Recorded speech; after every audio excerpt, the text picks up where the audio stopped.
అందరికీ నమస్కారం. శ్రీనివాస్ చెప్పే కథలకు మీ అందరికీ స్వాగతం. ఇప్పుడు ఒక సరసమైన కథ, జాస్తి రమాదేవి గారు రచించినటువంటి అధర సంతకం. మరి కథలోకి వెళ్దామా? గదిలోకి అడుగుపెట్టిన వసుంధర తన్మయత్వంలోకి వెళ్ళిపోయింది. మల్లెలు పరుచుకున్న బెడ్ పైన మధ్యలో లవ్ సింబల్, ఆ మధ్యలో మన్మథ బాణం. గదంతా కూడా తనకిష్టమైన పెర్ఫ్యూమ్ సువాసన. టేబుల్పై ప్రత్యేకంగా తయారు చేయించిన స్వీట్స్, ఓ పక్కగా ఫ్రూట్స్, సువాసనలు వెదజల్లే అగరబత్తీలు. ప్రతి ఆడపిల్ల కలల ప్రపంచం మొదటి రాత్రి గడిపే ఆ క్షణాలు. ఎన్నెన్ని ఆశలతో కోరికలతో ఆ గదిలోకి అడుగు పెడుతుంది. కన్నె మనసులో రేగిన కోరికల జావళీని భర్త పరిష్వంగంలో తలపులకు తాళం తీసి స్వాగతిస్తుంది. అప్పటి వరకు ఉన్న బెరుకు ఎటుపోతుందో ఏమో. మనస్సు, తనువు మోహనరాగం ఆలపిస్తుంది. ఆమె తెల్లని బెనారస్ పట్టుచీర కట్టుకుంది. సిగలో మల్లెల మాల తురుముకుంది. ఆమెకెందుకో ఆ గదిని చూడగానే తనకు విష్ణుకి జరిగిన తొలిరేయి జ్ఞాపకం వచ్చింది. అసలు విష్ణు బుక్ చేసిన రూమే ఇదేనా? తను పొరపాటున మరో రూమ్కి వచ్చిందా?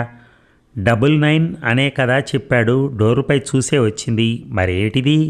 ఆమె ఆలోచనల గది చుట్టూ తిరుగుతున్నాయి. తనకు 19 ఏళ్ల వయసులో పెళ్ళయింది. అప్పుడు తను డిగ్రీ చదువుతోంది. అప్పుడే పెళ్ళొద్దు అని ఏడ్చింది. మంచి సంబంధం, అబ్బాయి మంచి ఉద్యోగం చేస్తున్నాడు, వాళ్లే కావాలనొచ్చి చేసుకుంటున్న సంబంధం అని అదని ఇదని చెప్పి అమ్మా నాన్నలు తనను మాట్లాడనివ్వలేదు. తమకు అసలు పెళ్లి చూపులు కూడా జరగలేదు. కాలేజీలో తనను చూసి నచ్చింది అన్నట్టు అబ్బాయి.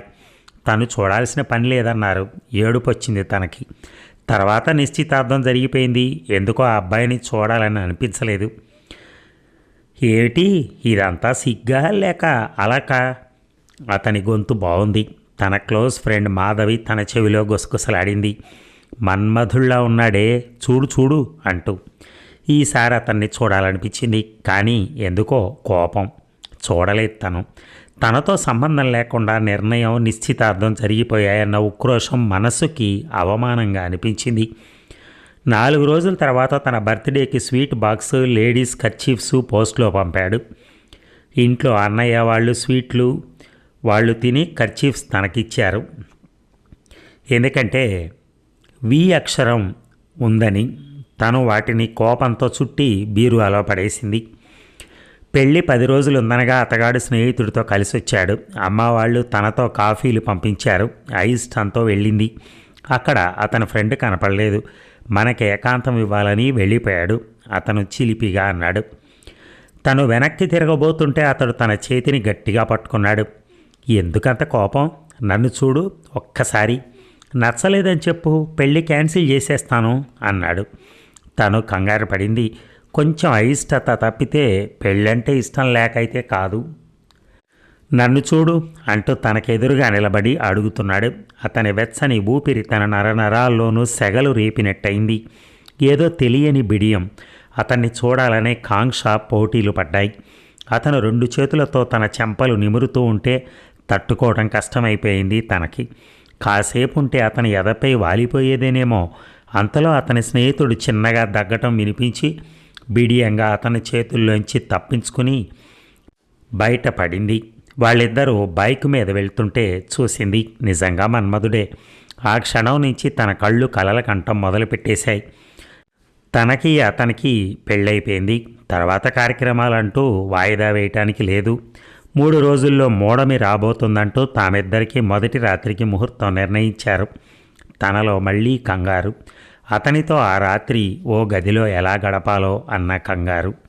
తనను అమ్మ, అత్తయ్య రెడీ చేస్తూ ఉంటే తన ఫ్రెండ్ మాధురి వాళ్లను పంపేసి తను రెడీ చేస్తాను అంది. దానికి వాళ్ళ బావతో ఏడాది క్రితమే పెళ్ళై చదువు మానేసింది. తనను రెడీ చేస్తూ అది చెప్పిన విషయాలు వింటూ ఉంటే 1000 వోల్టుల విద్యుత్తు తన ఒంట్లో ప్రవహించినట్టయింది. అటు ఇటు చూస్తూ అదొక పుస్తకంలో మధ్య పేజీ చూపించింది. అదొక భంగిమ. కళ్ళు గట్టిగా మూసేసుకుంది తను.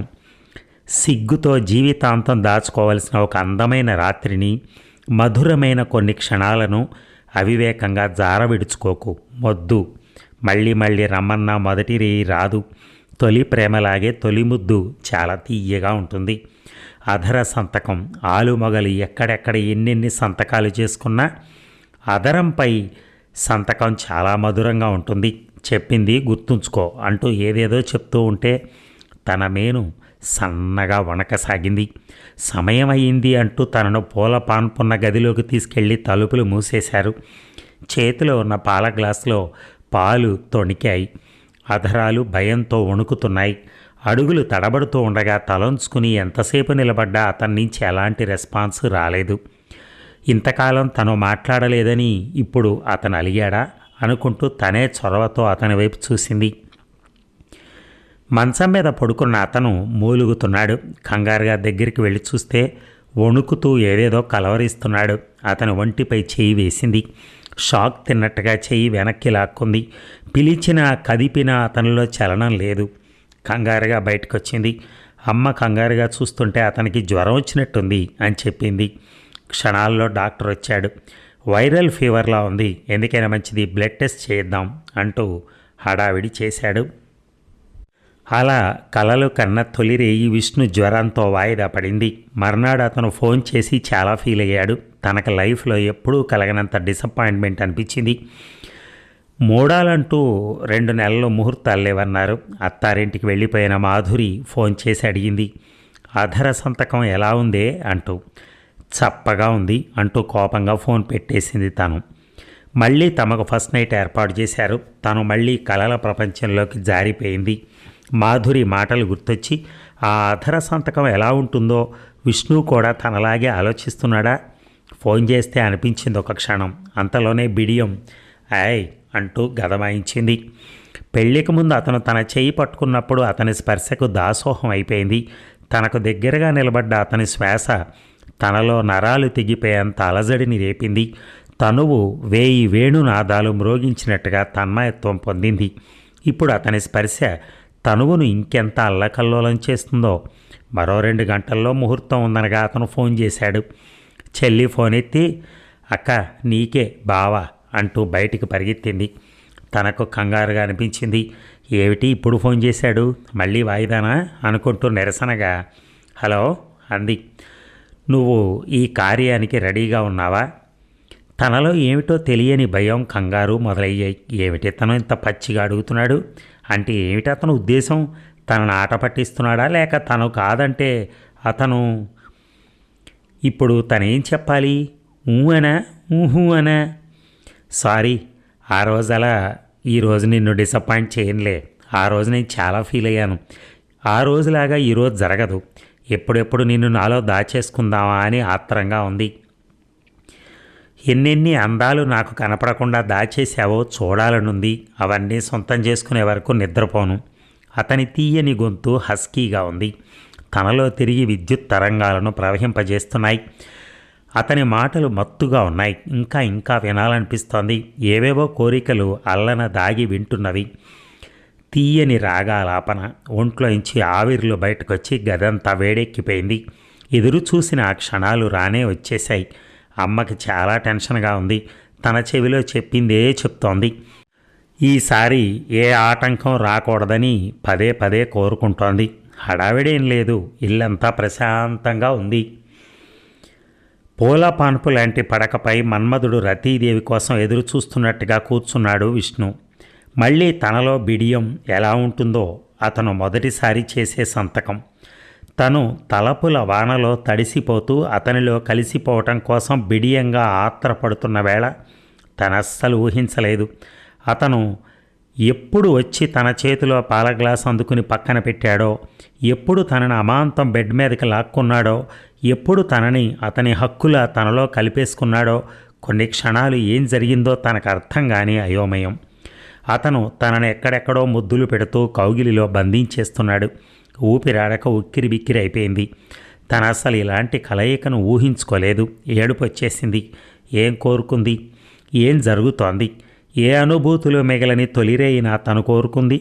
లైఫ్ లాంగ్ దాచుకోవలసిన ఆ లక్షణాలు ఇంత చప్పగా ఉంటాయని తను అస్సలు అనుకోలేదు.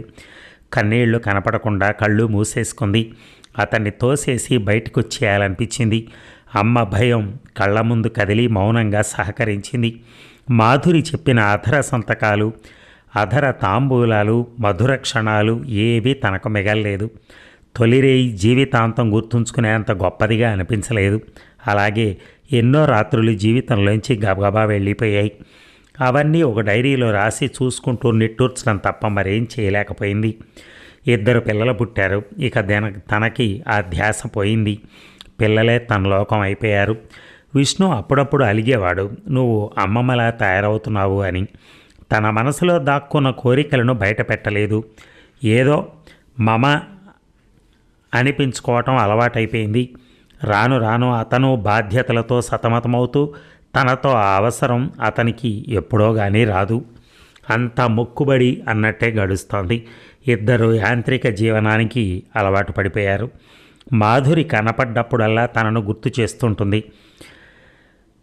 అదర సంతకం ఎలా ఉందో చెప్పవే అంటూ గుర్తు చేస్తూ ఉంటుంది తనకి. నీ మొహం అంటూ దాన్ని తప్పించుకోవటం తనకు అలవాటైపోయింది. పిల్లలు పెద్దవాళ్ళయ్యారు. వాళ్ళిద్దరికీ పెళ్ళైపోయింది. చాలా వరకు ఆ విషయాలకు మనస్సును దూరంగా ఉంచుతోంది. ఇన్నాళ్లకు మళ్ళీ తనలో ఆ కోరిక కలగటం, తనలో ఇంకా ఆ ఆశ మిగిలే ఉందా? వసుంధర దీర్ఘంగా నిట్టూర్చింది. ఆ రెప్పలు మూయకు, అటూ ఇటూ కదపకు, మోయలేని ఈ హాయిని మోయని ఒక్క క్షణం. మెడ వంపులో వెచ్చని ఆవిరి శరీరంలోకి పాక్కుంటూ పోతోంది. ఏమిటిది? ఏమైంది తనకి? తను నిలబడి కలలు కంటోందేమిటి? తల విదిలించుకుంటూ వెనక్కి తిరిగింది. సిగలో మల్లెలు పరవశంతో వాసన చూస్తూ విష్ణు, ఇది మన రూమ్ కాదండి, పొరపాటున నేను వచ్చేశాను, మీరు వచ్చేశారా? ఎవరో ఫస్ట్ నైట్ ఏర్పాట్లు చేసుకున్నారు. సిగ్గుతో అప్పటికే ఆమె బొగ్గలు ఎరుపెక్కాయి. మనం వాడుకుందాం. విష్ణువులు అంతకుముందు ఎన్నడూ ఎరగని కవ్వింపు చూసి నమ్మలేకపోతోంది ఆమె. చాలేండి సంబరం. పెళ్ళికి వెళ్ళాలని తీసుకొచ్చారు. అక్కడ రిలాక్స్ అవ్వటానికి ప్లేస్ ఉండదని హోటల్లో రూమ్ బుక్ చేశానన్నారు. మీరు చెప్పారని చూసుకోకుండా ఈ రూమ్కి వచ్చాను. మన రూమ్కు పదండి. భర్త చేతుల్ని తప్పించుకుంటూ అందామె. ఆమె మెడలోంచి ముత్యాల హారం తీస్తూ అన్నాడు అతను. ఎవరైనా వస్తే బాగుండదండి. ఎవరో గడపాల్సిన రూమ్ ఇది. మీ సరసాలు చాలండి. ఆమె అతని చేతుల్లోంచి తప్పించుకుంటున్న కొద్దీ అతని పట్టు మరింత బిగుసుకుంటోంది. ఎవరో తలుపు తట్టారు. ఆమె కంగారుగా అతన్నిచ్చి తప్పించుకుని జుట్టు సవరించుకుంది. అతను అల్లరిగా ఆమె నడుము చుట్టూ చేతులేసి దగ్గరికి లాక్కోబోతుంటే ఆమె వదలమంటూ అతన్ని బతిమాలుకుంది. ఎప్పటికో కనికరించినట్టుగా వదిలేశాడు. ఆమె జారిన చీరను సర్దుకుంటూ అతని వైపు కోపంగా చూడబోయింది. కానీ అతను అదేమీ పట్టించుకోకుండా నవ్వుతున్నాడు. ఆమె కోపంగా వెళ్ళి తలుపు తీసింది. ఎదురుగా ఎవరెవరో నిలబడున్నారు. హ్యాపీ మ్యారేజ్ డే మ్యామ్ అంటూ పూల బొకేలతో అభినందిస్తూ ఉంటే అప్పుడు గుర్తొచ్చింది ఆమెకి ఈరోజు తమ పెళ్లి రోజు. ఇంతగా తను ఎలా మర్చిపోయింది? ఇంత యాంత్రికంగా కాలం గడిపేస్తోందా తను? ఆమె సిగ్గుపడుతూ భర్త వైపు చూసింది. సారీ అన్నట్టుగా. వాళ్ళంతా వెళ్ళిపోయాక ఆమె డోర్ లాక్ చేసి వచ్చింది. ఇదంతా మీ ఏర్పాటే కదూ అంటూ కంటి చెమ్మను దాచుకోలేక ఏడ్చేసింది. ఈరోజు మన పెళ్లి రోజు కాదు మేడం, మన ఫస్ట్ నైట్ జరిగిన రోజు. అలా చెప్పడం బాగోదని. ఇన్నేళ్ల తర్వాత అతని అల్లరి బీడు వారిన హృదయానికి తొలకరి జల్లులా ఉంది. ఏమిటే అర్ధరాత్రి నాకు ఫోన్ చేశావు? ఆవులిస్తూ అడిగింది మాధురి. అధర సంతకం ఎలా ఉందని అడుగుతావు కదా. చాలా బాగుంది అంది బిడియంగా వసుంధర. ఇంత లేటుగానా? అవును అంటూ ఫోన్ కట్ చేసింది వసుంధర.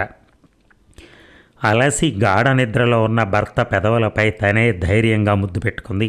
అతను ఆమెను మరోసారి తన కౌగిలిలో బంధిస్తూ అన్నాడు, ఇప్పుడు అధర తాంబూలం అంటూ నాలుకతో వణికే ఆమె పై పెదవిని జరుపుతూ ఆమె మేను చిగురుటాకులా వణికింది. కొన్ని రోజుల క్రితం బుక్స్ సర్దుతుంటే ఆమె డైరీ కనపడటం మంచిదైంది. విష్ణు ఆమె అధరాల మధువును తుమ్మెదలా దోచుకుంటూ అనుకున్నాడు. అదండి కథ. మంచి కథ. Thank you very much.